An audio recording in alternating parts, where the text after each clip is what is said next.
Good evening. This is The Point of View. We are live on City TV on Mondays and Wednesdays at 9 p.m. The Point of View is your number one current affairs TV show. We get the right guests. We ask them the relevant questions. And every time we finish, you get some useful insights. And it's interactive on social media. It's live on Facebook at City TVGH. And our hashtag is Point of View. I have a big guest for you tonight to discuss the biggest story in Ghana. He's known as the General, and he's overseen the redrawing of the Ghana map in less than 2.5 years in office. When we come back, I'll tell you more about who he is and what he's done. We'll also walk through how Ghana's map has changed before the country started and up to where we are. Don't go away.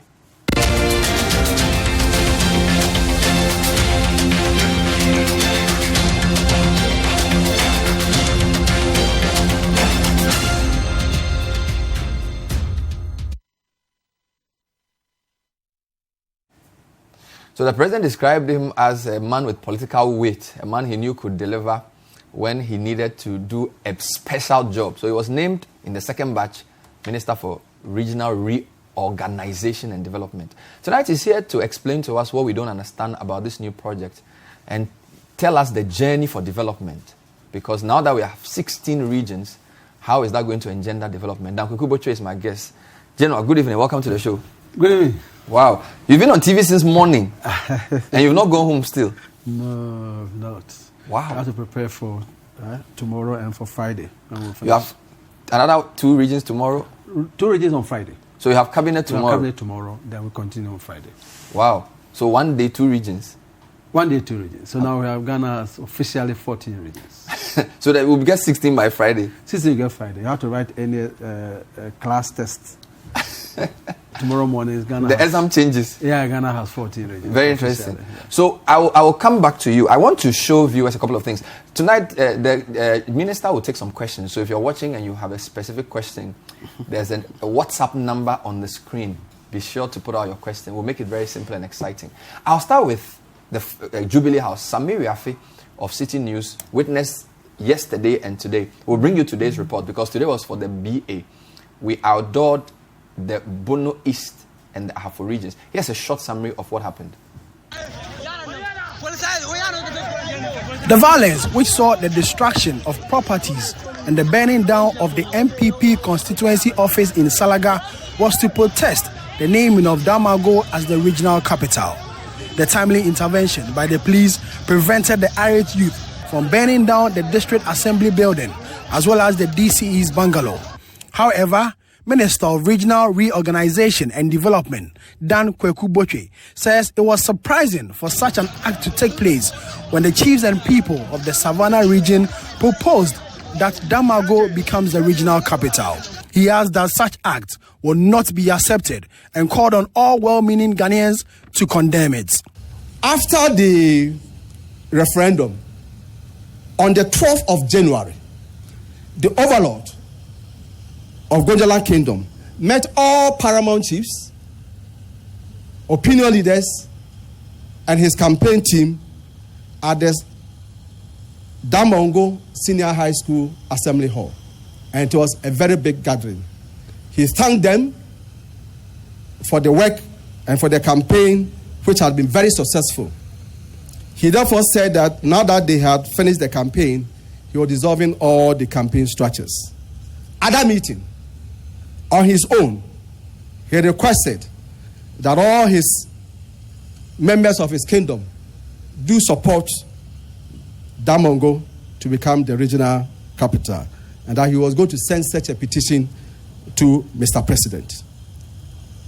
It is therefore very surprising that in one of the 6 petition areas where they themselves on their own had such consultation and sensitization, we witnessed yesterday, after such a beautiful program, the act of lawlessness in Salaga. We condemn this. We are told that about 7 people have been arrested and they are looking for the others. And it's our firm belief that the law would deal with such people. President Akufo-Addo, on his part, announced Techiman and Goso as the regional capitals of the Bono East and Ahafo regions, respectively. He says government has put in place adequate measures to ensure rapid development of the new regions. I have asked the current regional minister for Brongaf, the Honorable Evan Supoko Bobie, Member of Parliament for Snafo North, to act as caretaker minister. Goso has also been chosen as the capital of the Ahafo region. I'm happy to inform you that Techiman has been chosen as the capital. It is thus only fitting that government helps to accelerate the development of this region. Within 1 week of the declaration of the results, I constituted on 3rd January 2019 a 7-member government committee to plan and oversee the rapid development of the Ahafo region and the 5 other newly created regions. In the President's 2019 budget, an amount of 20 million cedis has been allocated as seed capital for the smooth takeoff of the Ahafo region.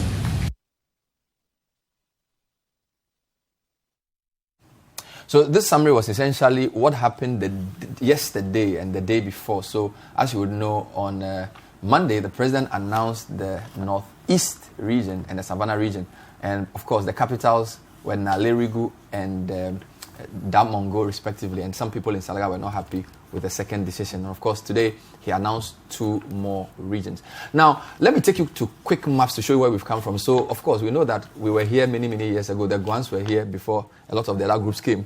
But the map Ghana, or the map of the place we call Ghana and Gold Coast, had been put together. And there are 3 key maps. The first one was when we had the British Protectorate, the Ashanti Protectorate, the Northern Zone, and then the Transvolta Togoland. So this was how we were divided up until independence, at least from independence time. So you had the Ashanti in the middle, the Gold Coast, which stretched from all the way Western region to some parts of the Volta, and of course the Northern Territories, and then Transvolta Togoland.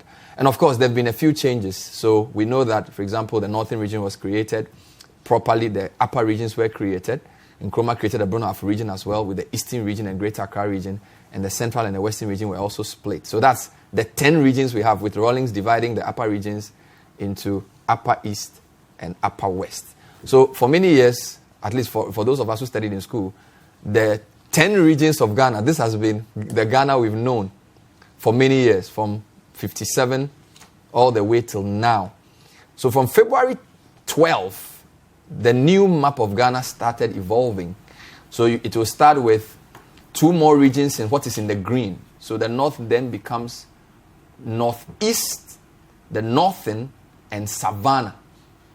There you have it. So Northeast is between Upper East and the Northern. That's orange. Savannah becomes yellow. Then today we had 2 more. Ahafo, which is the pink near Ashanti, carved out of BA. Then you have the blue, which is the Bruno East. So Bruno Ahafo, Brong Ahafo is now the brown. Later on, we'll show the population dynamics, because there's also some interesting things going on there. So on Friday, the yellow in the middle becomes Oti. And then the Western North, which is the blue on top of the purple, becomes Western North. So if you are counting, by Friday, this will be the map of Ghana. Let's start with a quick history. So, General Botwe, when did this idea of moving from 10 to whether 14, 15, or 16 start? Give us a 2-minute history of this thing. Well, Bernard, just as you started, I mean, 1902 we had 3 administrative regions. Mm-hmm. And then by early 1950s, when they had Western and Eastern region, so we had 4. Then by independence, we had 5, when British Togoland was added to the plebiscite in 1956. Mm-hmm. So it went on. Bruno East was created, other regions were created up to 1982, Greater Accra, and then 1983, Upper West and Upper East. Yeah. So as you rightly said, we've known 10 regions for a very long time. So Rawlings was the one who essentially separated the upper to Upper East and Upper West. Upper West. And we've kept that for 30 years? Yeah, over 30 years. That's 1983. 83. Yeah. So when did agitations for more than 10 start? Well, it started just about the same time that the Upper East and Upper West were split. Because I've seen petitions date back in early 1980s. Okay. For example, for the creation of Ahafo region, early 1980s. Today, I made reference to some of them that we could lay hands on. That was attached to the original petition of Council of Ahafo Chiefs. I saw some date back in 1983. But I'm told there was one who date back as far as 1981. But I saw 83. For Ahafo or for which? For Ahafo. For Ahafo. So Ahafo in particular have been asking 84, for a region 86, for a long time. 87, yes, for a long time. And the other Gonjaland, or let me say Savannah now, will also tell you the same thing. They will cite their previous kings who had also petitioned the authorities at that time that they wanted it. This is still the Rawlings government. They petitioned the Rawlings government for a region. Yes. Yeah, they were for a region. Yes. At the same can be said of the Ochi area, that they've always also wanted to have their own region. They have always petitioned the various governments. So that agitation had been there. That's why we keep making reference to the fact that if you look at the 1969 Constitution, it had territories of Ghana. And there's a chapter. And it always talked about the fact that there can be creation of new regions. You can also merge two or more regions, and you can also change the boundaries of existing regions. It was in the 1969 Constitution. 1979, it was repeated. The same. Somewhere along the line, the threshold, the percentages changed a bit, but the same thing. Territories of Ghana, the same three issues of changing the boundaries of existing regions, creating new regions, merging two regions. And then in 1992. So there should be something in the constitutional history of Ghana which might have been learned from other ones that made them maintain such a chapter. Recognizing that there could be changes to the 10. So we didn't cement the 10. No, not even the 10. It's because 69 that we didn't have. Yeah, 69 we didn't have up to 10. So even the fact that thought, that idea that such a thing could happen from 69, then 79, then 92, means that it's not something that people just impose on other people. Knowing that those who frame us with the Constitution, that there's that need that could arise in our human existence, that at a particular time people may well do. But if you look at the history you just described, all the governments that have made changes have done either one per time or two. But you've done 6 at once. But in actual fact, ask whether they've even done it through a referendum. This is the first time. Usually the Constitution. Because you remember in, what do you call it, in 1983, there was no Constitution. There was no Constitution. Yeah. So they could do it that way. I wouldn't want to say there was no Constitution in 59, 60, but it was the regime of Dr. Nkrumah. But that Constitution didn't prescribe a referendum. Exactly. So they all followed the law of the land at the time. At the time. But the first time that we are going through this through a referendum and going through all this process already prescribed in the Constitution. But the fact that even in the Constitution, they gave certain conditions means that it's not something that they wanted ruling governments to use it arbitrarily and anyhow. You know, the process that you have to go through. Even if Mr. President asked by Article 5.3, even he doesn't not receive any petition at all, Mr. President can tomorrow decide that I want to create new regions. Our almighty president, based on the Constitution, could have done that. Article 5.3. Without a ministry, without a referendum. With a referendum, of course. Without a petition. Yes. He can do that. Yeah. Yes, but even if it does that, it will go through all the process. Council of State advice, and then after that, there will have to be a referendum. There could be a commission of inquiry. There has to be a referendum, and then the threshold is fixed in the So which brings me back to the 6. Why didn't he leave some for somebody? Why did he do all the 6? No, because he received petitions. He didn't create it. He didn't go by Article 5.3. And Mr. President made some very significant remarks some time ago when I think in the inauguration of the Commission of Inquiry that this discussion of regional reorganization featured strongly in his first meeting with the former heads of states, President Rawlings, President Kufuor, and President Mahama. Now, because all of them have been seized with the matter before.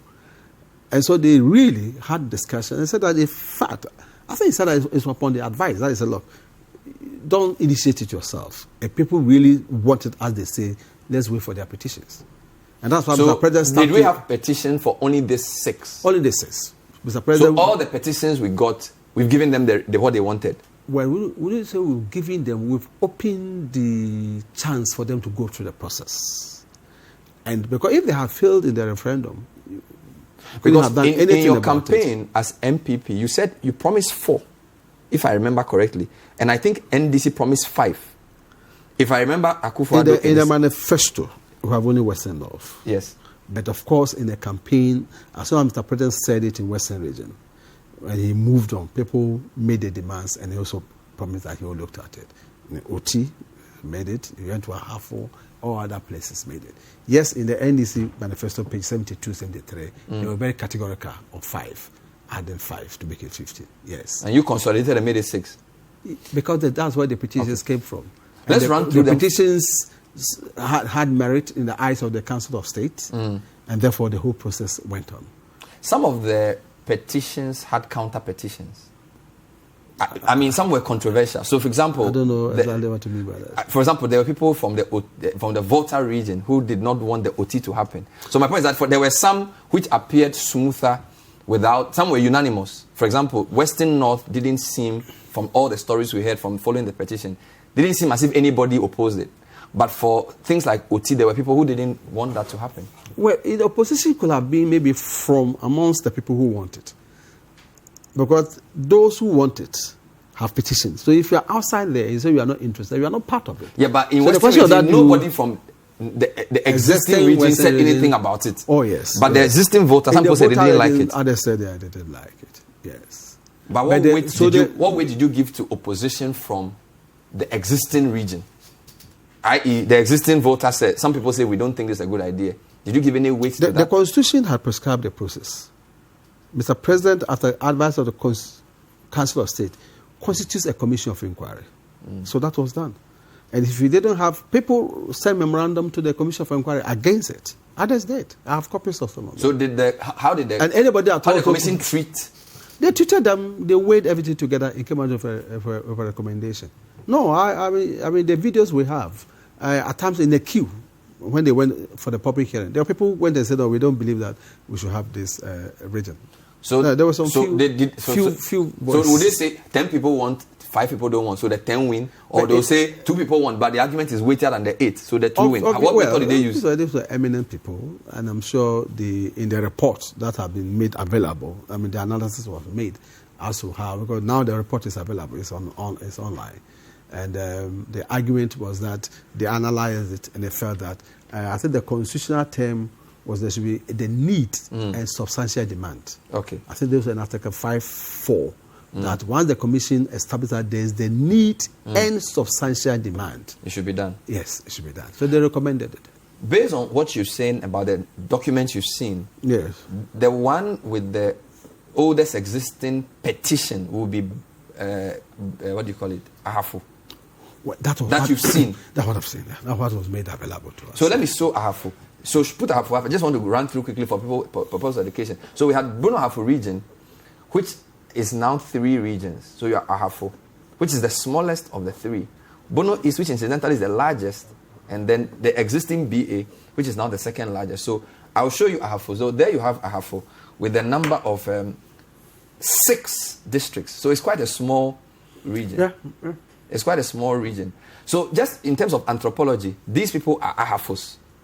They are not Bono people. They are not Bono people. So they just wanted a region to represent them. Well, yes. It was an identity issue more than anything else. Based on the petition you read on TV today. Yes. Well, partly, yes, because of their identity. And the fact that they also felt that based on what they said, they were not getting fair share of the resources and the development needed for their area. That is what they said in their view. So the first argument will be an identity argument, and then they would then do a development argument as a sub-argument. They didn't put up, I don't think they put up the argument as an identity argument. You may be interpreting that. No, because you were reading something on Air today about 85. You read from the Afro Youth, and then you read from the Chiefs in 86. Yes. And then you read 87. Yes. And based on what you read that I heard you say, yes. Chiefs on Bichim Kenya say, when we am I forget. You even dated 28 February. what you read to us on air was very clear that they, Ahafo people, wanted a region for themselves as Ahafos. That's what you read on air. I don't think that's what they said. Then you didn't read the whole thing. No, but they didn't say because they are Ahafos. Well, what did they say? You have the document. No, what you have said that the people are from Ahafo. Yes. But they didn't say give it to you because we are Ahafos. That's not how they couched it. So how did they couch it? What was the reason? No, the reason was stated that they believe that they were not getting the fair share of the resources, and they felt that more attention should be paid to them from where they are in the geographical area. They are far away from government's attention from the center in Sunyani, and therefore they needed that attention. So that's what they are saying. But I'm saying that it's not because they said we are Ahafos with such an identity, therefore give us a region. That's not how they put it. But if you look at the map, which I'll put up again, there are only 6 districts. It's Sunafo North and South, it's Sutifis North and South, and then you have 2 smaller districts. If you look at it, this is a very small geographical area. And I checked the population as well, it's quite small. How viable is such a small unit of people? So please put up Ahafo just to show what I'm trying to talk about. It's 6 districts, about 500,000 people, if I'm not mistaken. So it's based on the last population census, yes, or yes, we use the projected population census number. So it's quite small. Then you have Bono East, which was much larger. Bono East had about 11 districts. But the Ahafo district had only 6. 6, yeah. Yeah. How viable is such a small? I'm not sure of the definition of viability in this case.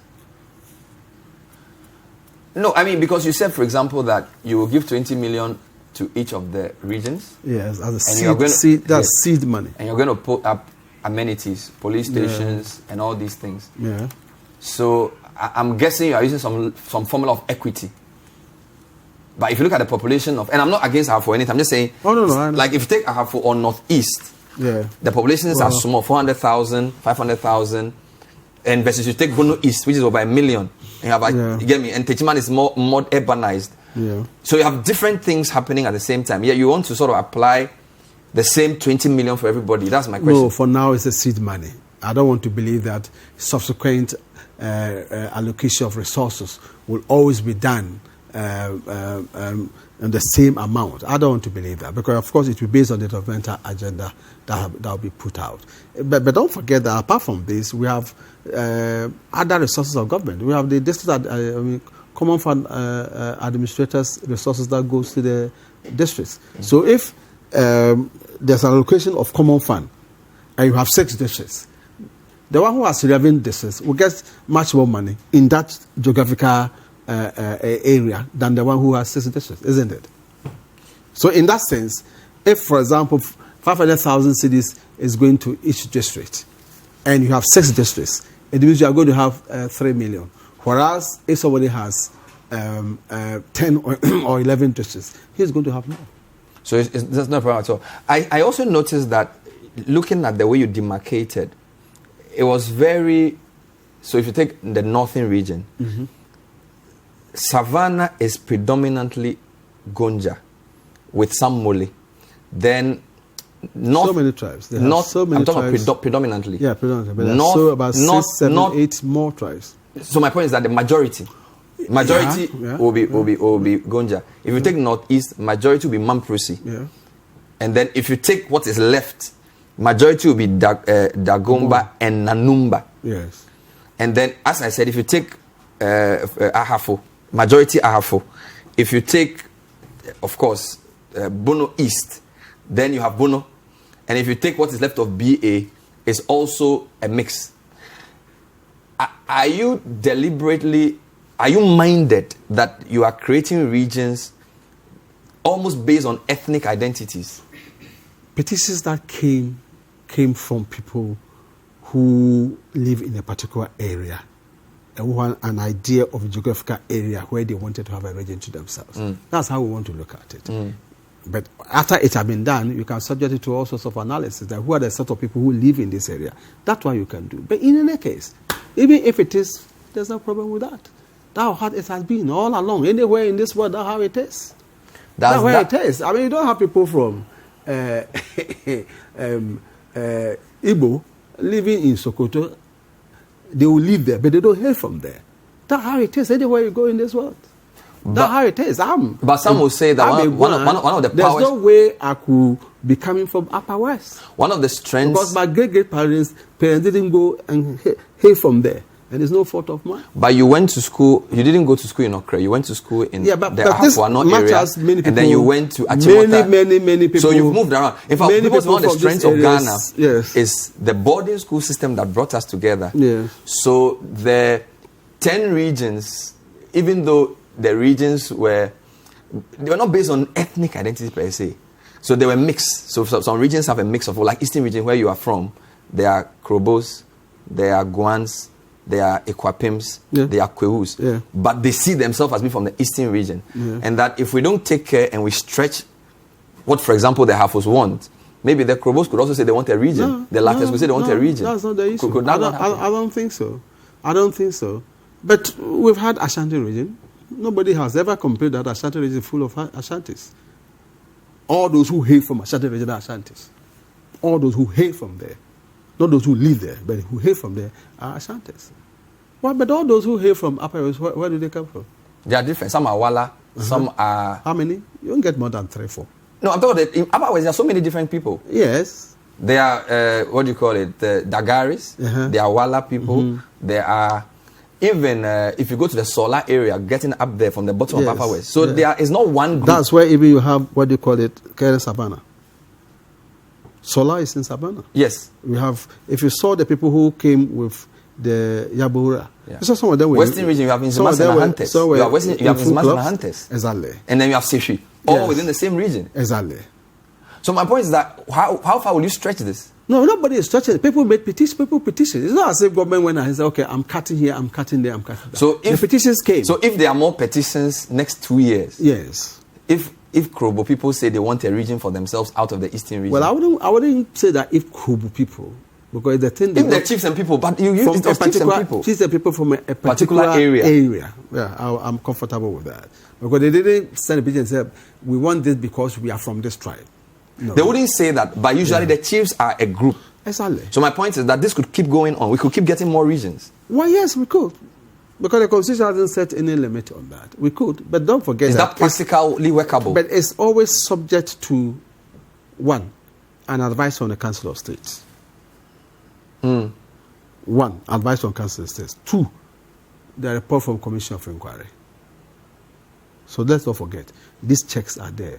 And then, do the people also want it themselves? They have to express it in a referendum, in a turnout limit, and then again in confirming with a yes vote. So these are things that you have to go through. As whether people who come from that area will get the support of the Council of State. Oh, yeah, I think they...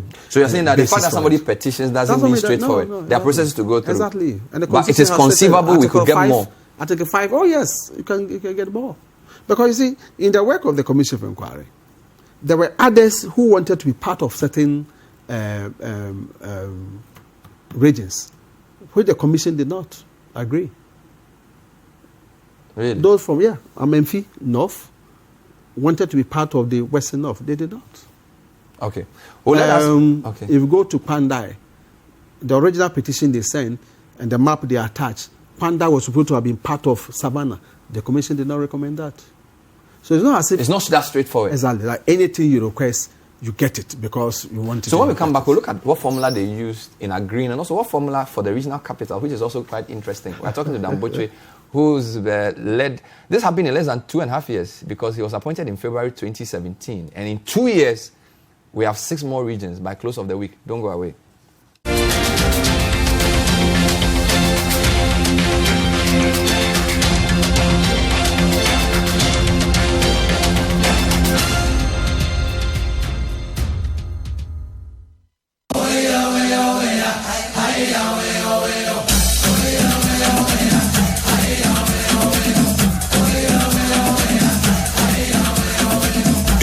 time for the biggest road trip of a lifetime. 97.3 CTFM and City TV's Heritage Caravan is back. Get to experience culture and explore Ghana's favorite tourist destinations on the Heritage Caravan. 8 days, 8 regions, amazing destinations and exciting events. Mark up your calendars. The Heritage Caravan starts on the 2nd to the 9th of March 2019. Visit citynewsroom.com to register or call 0205-973-973 for more details. The Heritage Caravan 2019 is powered by 97.3 CTFM and City TV.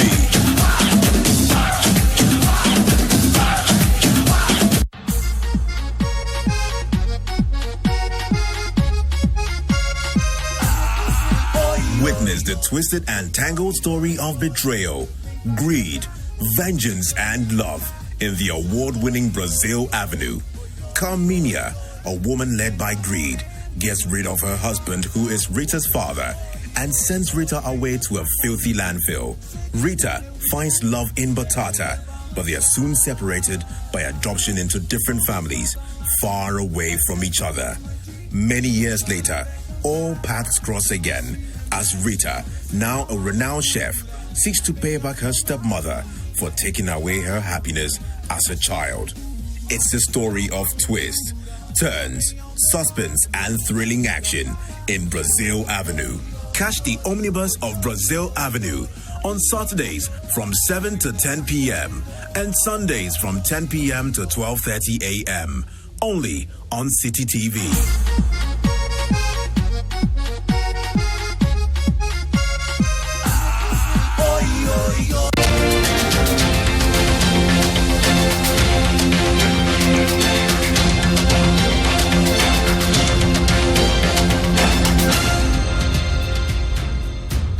Welcome back to The Point of View, and we're trying to understand the rationale behind the new regions. As of today, we have 14 regions in Ghana.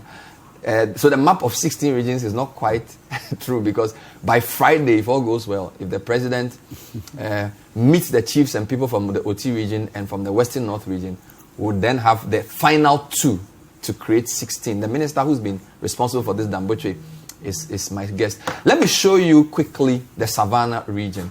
And I'll just show you, Damango is interesting. We are told Damango is the traditional capital of the Gonja people, and it's also the central. So it looks like Damango fits every bill. If you look at the map I've put in front of you, so the districts are there: Central Gonja, North Gonja, East Gonja, West Gonja, Sola, Tuna Kalba, and then Bole. Damango, we are told, is both historically and geographically accurate. Accurate in the sense of? In terms of, because you said to us, at least we heard that some of the factors being considered for the capital included some level of centrality. Who said that? Oh, I haven't said that. You haven't said that? No. So what's the basis for Damango? Well, I haven't never said that. That's what I'm trying to say. Dr. Kwesi Jonas said it. Well, but local government people all said it. There are some people's views. So what did you use? I did not use. It's the Mr. President who appointed. I mean, So Mr. President just did Ludu? No, I did not say that, but he settled on that. But I'm saying on what basis? I haven't said that. I mean, but the way you say that, I'm glad you've mentioned those who said that. Okay. Fine. I have no problem with that. But I'm just saying I haven't said that. So why was Damango chosen? Why was that? Mr. President received opinions from many people. Various memoranda were submitted to him. Mm-hmm. And then there are many other things. It's not only the centrality, traditional dynamics, influence of traditional accessibility, many of the demographics of the area, the ethnic configuration there, availability of land, other indices. I mean, that Mr. President used it to arrive at his decision. So he doesn't need to explain. It's his prerogative. But the fact that somebody's prerogative doesn't mean he doesn't need to explain it. I haven't said that he doesn't need to explain, but I'm saying that it is his prerogative. If there are certain constitutional things that you have to go through, which, for example, in this case, meticulously went through the constitutional process, get advice from Council of State, set up a commission inquiry, there should be a report from them, forward it to Electoral Commission. Those things, get 50%, get 80%. That is done, prescribed. But if the Constitution doesn't prescribe that, recently we benefited from Okre. Got to a district. And when the LI came, the list of capitals were added. It was a Dukro. People of Okre are happy. And so there's going to be a reason, Mr. President, why did you choose Adukurum? No, I don't think so. There has to be. Well, I'm not saying helps the process. Said, I don't think it helps the legitimacy, it helps the credibility. Well, I would not. Because it's more transparent. One of the values of a democracy is transparency. But that's the problem. Why transparency means what? Where people know why you take decisions. Because you are governing on their behalf. You are not president for yourself, you are president for them. No, but so you explain to them why you do what you do. That's what the democracy is about. But that's what I'm saying. That he believes that after considering many things, it's suitable to have a capital. On what basis? No, but that's the basis he has He's not president for himself. What determines that? Well, why does he travel to the consensus telling people to vote for him? He gives them reasons. Exactly. He doesn't say, I'm here, vote. Yeah, but it does not also mean that every decision he takes, he has to come and explain why he took that decision. But there must be a basis. Of course, but that's why he is the president, and that's why he consults widely and he takes a decision. And does he explain his decision? You did admit just now that it's not by some lottery. But even we in our homes, even with your kids, and I know you have 3 or 4, you talk to them, you explain. Even my who are 5, 3, and 2. Yes. Sometimes you have to explain to them why you do what you do. And these are kids. Yeah, but that's a different one. What you do is different from legitimacy. The reason why, for example, such a particular place was chosen as a capital. And I'm saying that when the LI comes, we are now almost, I think, 260 district assemblies. It comes with a list of district capitals. Parliament has never questioned, I've never asked why these district capitals were chosen. Because it's not necessary. Maybe it's not necessary for them. No, before anybody. But you just saw what Salaga did. Oh, please. So my point is... How about that one? You people glorify after you glorify... No, but they burnt a party office. But any buffoon can do that. 7 have been arrested. Yes. So somebody does an illegal thing and they say, no, we are not glorifying it. No, but as I sit here, yes, somebody can just smash this. But a staff can smash this glass. And therefore, once he has smashed it, there's legitimacy for that. No, you are missing the point. No, but that's the point. The fact that somebody does something illegal, yes, and assigns some reason, doesn't mean that it should be even justified, and as well, we should even tolerate that. But we condemn that what we do. Yes, but we also it's a senseless, silly act, and I don't think we should. Do you suppose that? Why? So why? Because they have a strong reason. Why? Do you suppose that if the reasons were clearly spelled out, that would have happened? I don't even think you should glorify that act by asking this question. I've not brought that act in. You took it. I asked you specifically what basis you use. You say the man's prerogative. Exactly. You mentioned Salaga. But I'm saying that. So what is it? There should be a public forum from town to town. Yeah, those who want me, I want advice to select a capital. All of you, I've met you here. All of those of you in Salaga. Yes, give me your views. From there, you go to where?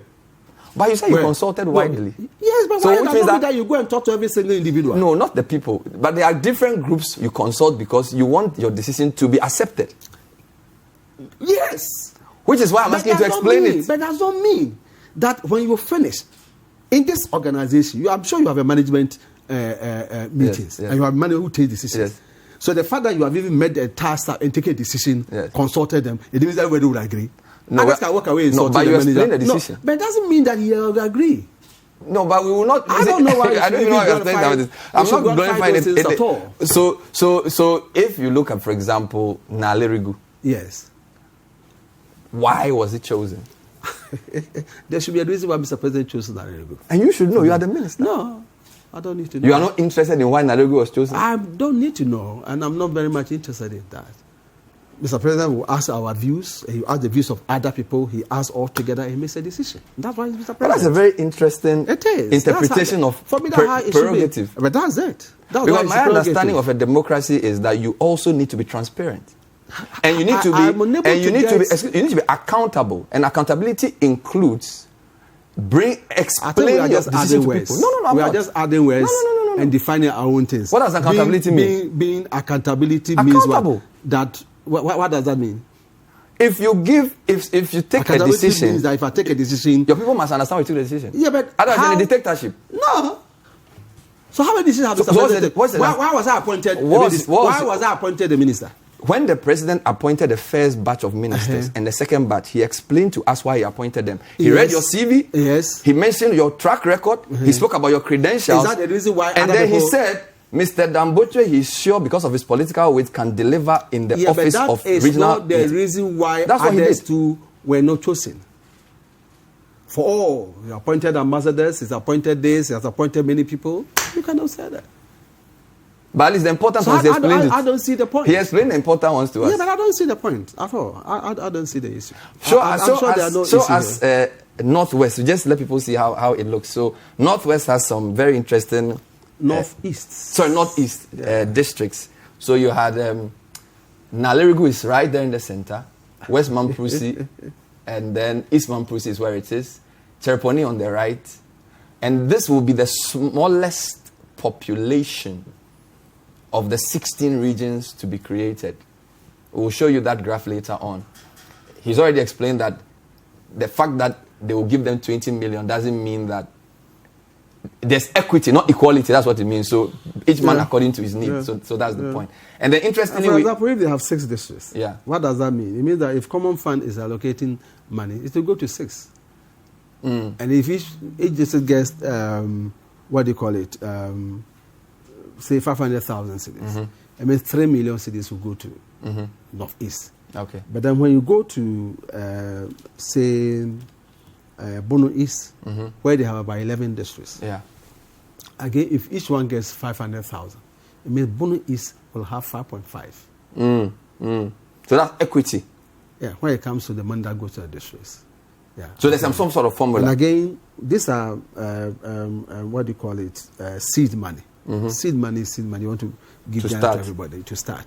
But when you start, and in terms of priority, the developmental needs that are in Bono East, they have to construct maybe a bridge over a river which is very dear to them, or maybe it's important for them to have a bridge, and you don't have it. It doesn't mean that because you have constructed a bridge here, you should necessarily also get some money here. So, I mean, certainly it interesting. So if you look at the northern region, what will be left of the northern region will show that to you. That's also pretty large. So you have Yendi, you have Tamale. Yeah, in terms of population. It will still. So this is what will be left of the northern region. Population is still very high, 1.9 million. So this is still the biggest of the 3 in the north. So Tamale will still be where it is an urban area. Some people feel that a capital gets more urbanized quickly. So they feel that in maybe 5 years' time, Damongo and Nalerigu will take on a more urban nature because they are capitals. Is that something? Well, it depends. It depends on how you look at it. I don't know whether you've been to Hohoi before. Yes. Whether I've been to Pando. Yes.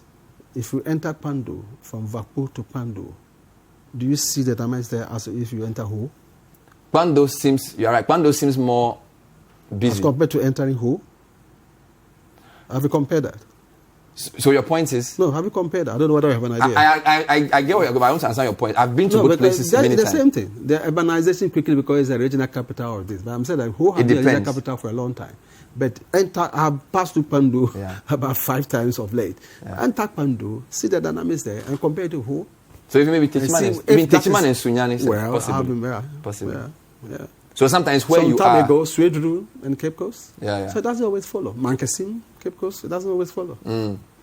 But what is the development argument for the new region, though?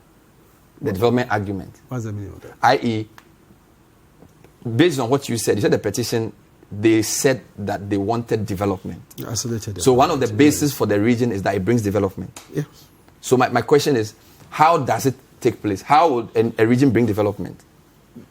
Well, because of what we just talked about, allocation of resources. Okay.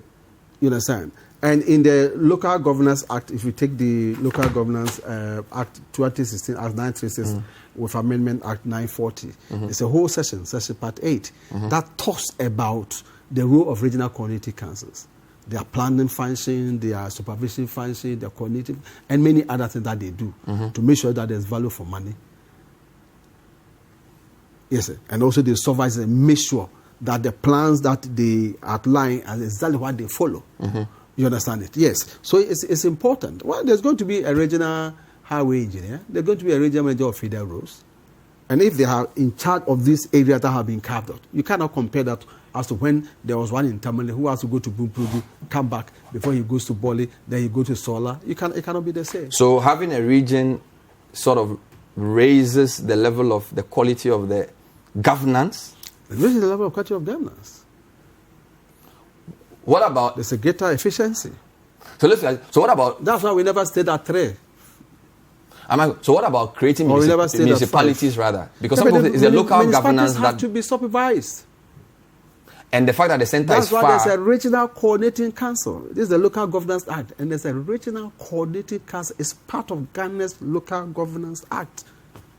So the local governance doesn't mean that create only districts and leave them. No, it's not supported by our law. So I'm trying to understand something. So, for example, northeast or eastern northeast, you have a region. That's why people have problem with the names too. Which will coordinate what the individual districts do.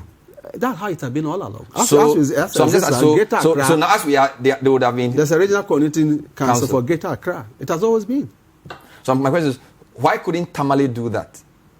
Tamale is the regional capital. Yes. Tamale will have the regional minister, RegSec. Regional coordinating council. Couldn't having Tamale bring development to Nalerigu and the 5? Because they were not efficiently doing that. That's why many people felt cut off. They never felt the weight of government from the center.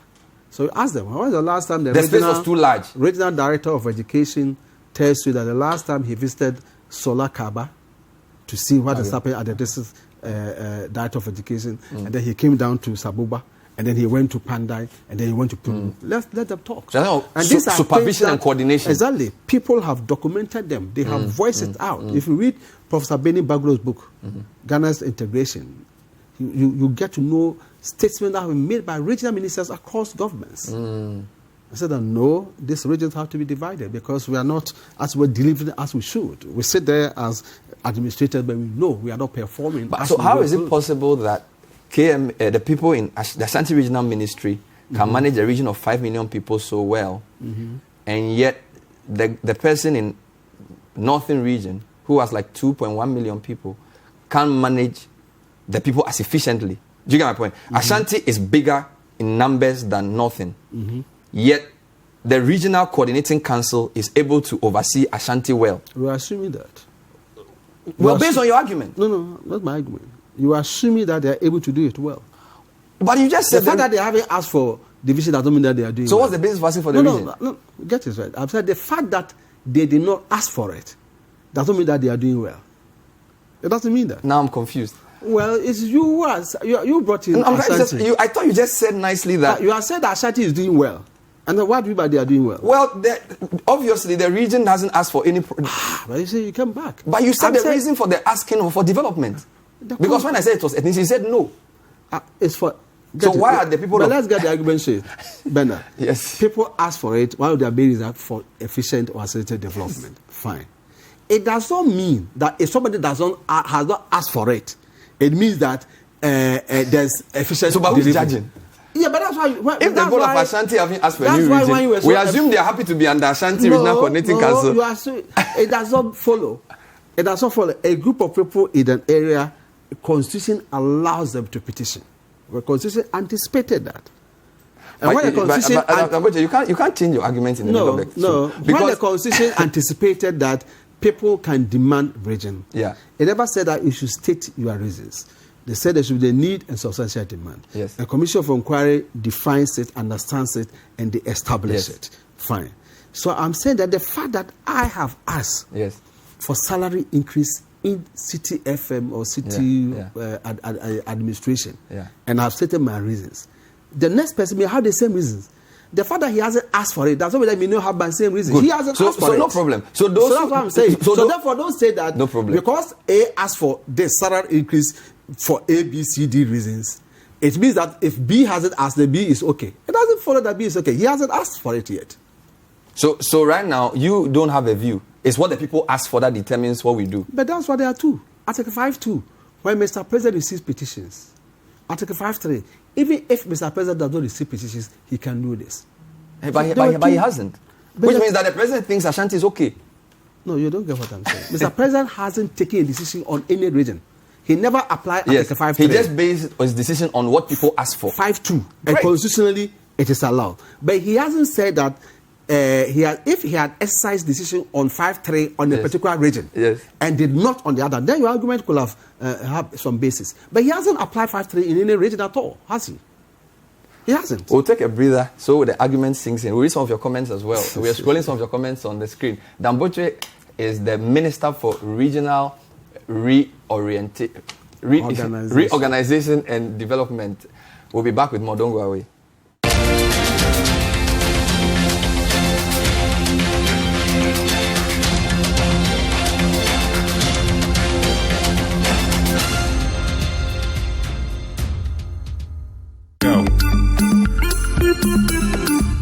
Spend 30 minutes every weekday catching up with all the trending social media conversations of the day. If you tweet it, we'll read it. We might just even Skype you. 30 minutes is all it takes, so use the hashtag 30minutes on social media to catch our attention. Join the most interactive social media TV show weekdays at 5 p.m. only on City TV.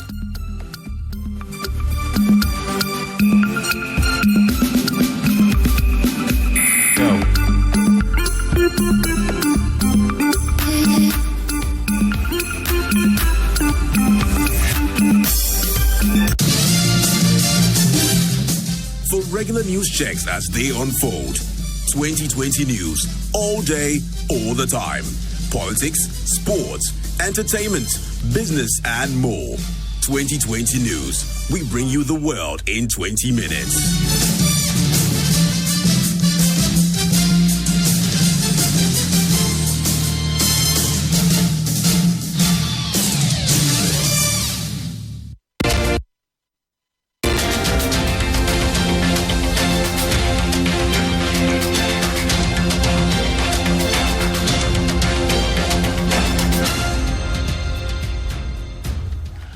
So this is still the point of. Let me read a few of your comments, although a lot are scrolling down. Love Salala says, thanks for having people like Dan Botwe on your show.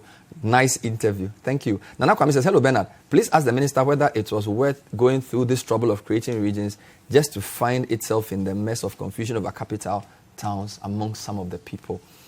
Obe Rimaba of Paris says, promise made, promise fulfilled.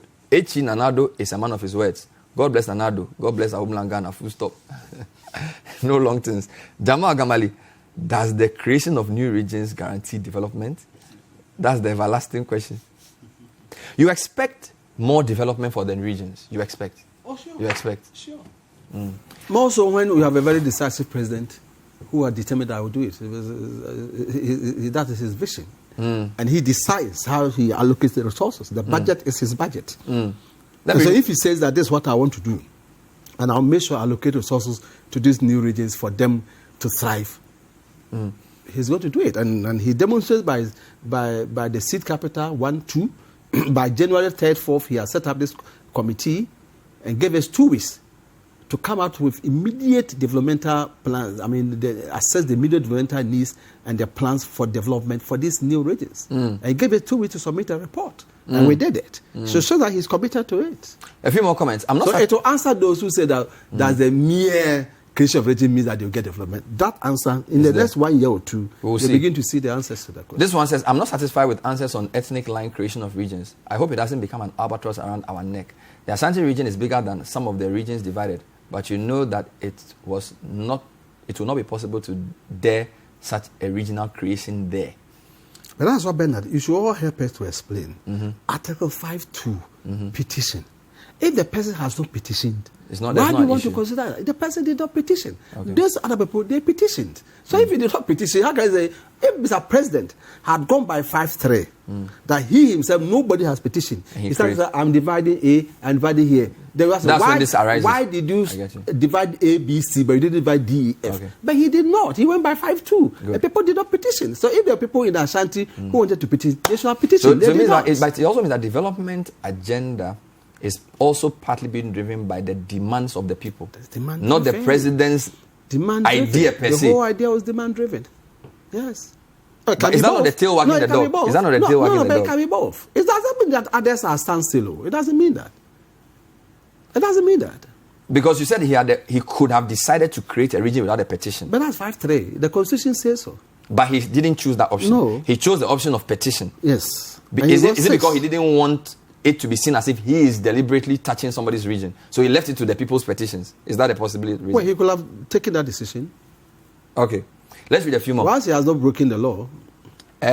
Stephen from Kintapo says, with the creation of new regions, it shouldn't be jobs and positions for politicians, but let's get efficient I'm coming. Let's get efficient and effective development at people's doorsteps. He's talking about the appointments. Because don't forget now, people will say, make my person a regional minister, make my person a whatever. So his point is that appoint the right people. Don't appoint people who just go. But why is that politicians are not the right people? And who are politicians? You should ask him. Who are politicians? Please ask Honorable Dan Botwe what criteria was used in naming Nalerigu as regional capital of Abalewale and Gambaga, which were in the map of the Northeast region. Again, tell Honorable Dan Botwe. Why is he taking Yagaba out? It's his prerogative. Why is he taking Bumbrugu out? But why is he taking Chiripone out? He's asking. No, why is he taking Chiripone out? So he shouldn't ask which one he wants. No, I don't. But see, that's the whole issue. But the issue is that these are all towns. And so when people say that, no, it should have come to my town. There are so many towns.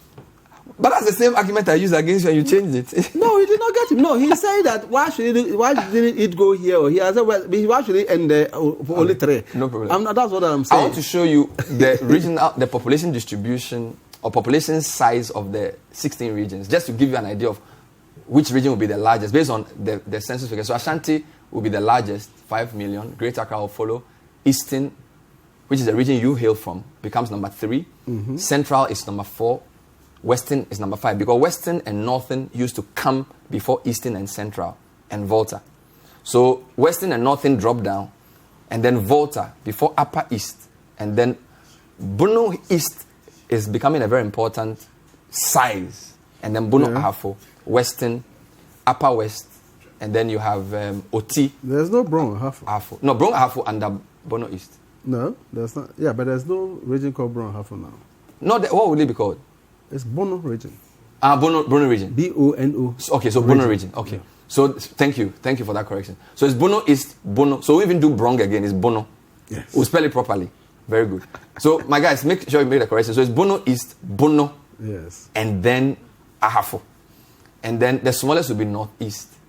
And then but Savannah is funny because Savannah is a large land size. So actually, if you take the land size, Savannah is still the largest. Yeah, and it has a lot of poverty. When I look at the poverty map you showed when you came for the vetting, Savannah and Northeast, even though Northeast looks small, the population is about the same. Yeah. When you went for vetting, you showed a poverty map of Ghana, and in that map, the red pink, which was the poor. Funny thing, some of the poorest places in the country sort of also asked for regions. I found that very interesting. That's not the reason why they want to address that.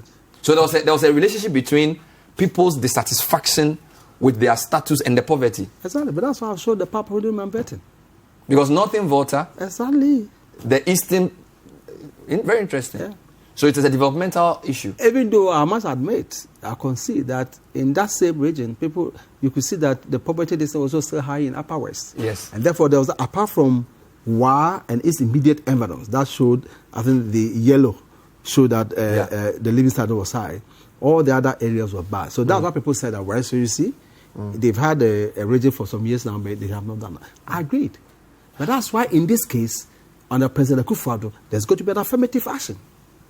There's going to be affirmative action, to make sure that it's addressed. So nobody can come back and show the poverty map and let it be contaminous. Look at that. Yes. After 10 years, two final questions for you. New ones. Yeah. How does your job change? Your ministry has 2 names. I wanted to show you this thing. I have a thing we talked about. Yes. You see, and this, if there's anything one has learned from this work, you see this book, Dependence and Opportunity, Political Change in Ahafo, by John Daniel. These are 2 Cambridge professors. You know when they wrote this book? 1973. Published in 1973. What are they arguing? What are they saying? No, it shows only on Ahafo. For somebody to come and write an article on this, it shows everything about Ahafo. So your point is that? No. It was one of the major political geography books on this, Ghana Regional Boundaries and National Integration by Raymond Bagulo Benin, this political geographer, the first vice chancellor of UDS. Okay. It gives a lot of so you read it? You read it quite copiously? You have to read it, yes. But before you go... And you begin to understand that some of these demands, when we showed, when they started demanding these things, they've seen themselves as an entity for a long time. And they wanted certain... How does your job change?